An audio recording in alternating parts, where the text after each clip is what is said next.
baka sa kanya na, no? Yung loaded dice sa kanya na. Pero pare, huwag mong kalimutan yung lucky punch. Yun nga. Okay. Anytime, darating yun. Kay Clothing, kaya nga si Clothing, di sumuntok eh.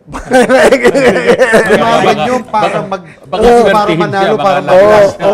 Talagang mapapasubo na tayo sa ating usapan ngayon, pero kulang na ang ating oras at kailangan na tayong magpaalam. Pero bago ito, gusto kong bigyan kayo ng mga ilang segundo na magpaalam sa ating mga kasama. Sa ating mga kasama. Thank you pare. At uli po, sana naging educational o meron kayong nakuha punto dito sa usapan namin.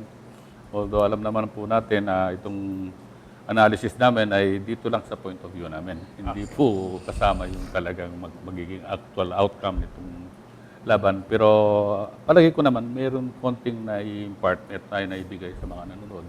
At maraming salamat po sa inyong panunood. Attorney Kyo. Maraming salamat, Doc. Ginaya mo kami ulit. Maraming salamat din na nakikita ko si Insan. Parang reunion. Reunion nga eh. At binabati ko yung Insan Bayo ko, bali Insan ko rin, yung wife niya, for winning the last barangay election dito sa Si Kumaring Cecil. si Insan Cecil. Kaya hindi na ex-kapitan na niya. First gentleman. First gentleman. Okay, go ahead. So ngayon, tapos binabati ko rin yung mga kababayan ko sa Mabalacat, lalo na yung mga kalaro kong basketball. Yun din kaibigan ko sa Orani. Nanalo din siya sa barangay captain din si George sa Okay na Mangaliman. siya. Di ba nung May sakit pa, mata niya apektado ng diabetes. Tol, magpagaling ka. Tsaka yung Vice Mayor din ng Orani, si Dr. Bong Galicia Jr. Binabati ko kayo. Sana nanonood kayo ngayon. Okay. Maraming salamat po, Attorney Kyok. Attorney Feliciana. Unang-una, nagpapasalamat po kami kay kaibigan Bong Alvaro at dito sa ACCTN for giving us the opportunity to share our little knowledge about boxing. Binabati ko po yung mga kasama ko sa office sa Jose C. Feliciano College na alam ko na mahilig din sila sa boxing. Good day po. Okay. Maraming salamat po sa ating mga naging bisita ngayon. Attorney Manolo Feliciano, Attorney Noel Kyok, at Kapitan Bong Nepomuceno. pare? Sabi nga, para sa bayan, yan ang palaging sinasabi ni Manny Pacquiao. Siyempre, ito ay masarap pakinggan, nakakataba ng puso, dahil naipagmamalaki natin siya bilang isang Pilipino, gaya nga ng sinabi ninyo kanina, utang natin ng loob kay Pacquiao ang pagiging kilala ng isang napakaliit na bansa. Naging popular, tanyag ang Pilipino dahil kay Pacquiao. We have to give that to him.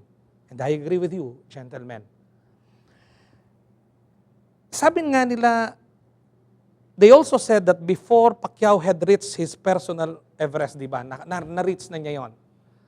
May pagdududa doon dahil na-reach, sabi nga ni Atty. Feliciano, may pagdududa, na-reach na niya. Ano pa ba ang kakailanganin niya? Kaya mas motivated yung isa. At may mga pagdududa tungkol dito sa kanyang pag-iensayo. Sa kanyang puspusang pag-iensayo, sa kanyang disiplina, pati na rin sa kanyang diskarte. Nandoon ang kanyang talento, nandoon ang kanyang lakas sa puso. Hindi natin maalis yun. Pero sa kabila ng mga pagdududang ito, at sa kabila ng mga bagay-bagay na nakikita natin na negatibo tungkol dito sa pag-iensayo at paghahanda ng ating pambansang kamao sa laban na ito, sa kabila ng mga pagdududang ito, dito natin niya tayo kailangan bilang Pilipino. Dito niya kailangan ang isang malakas na puwersa na ating dapat pagsamasamahin. Ito ay ang puwersa ng pananalangin na sana sa isa pang pagkakataon, hindi lang para kay Pacquiao, kung hindi para sa Pilipino, tatanyag uli at makikilalang uli ang isang race na maliit, ang isang bansang dukha, wika nga kahit man lang sa larangan ng palakasan, Pilipino ay champion. Magandang araw po sa inyong lahat.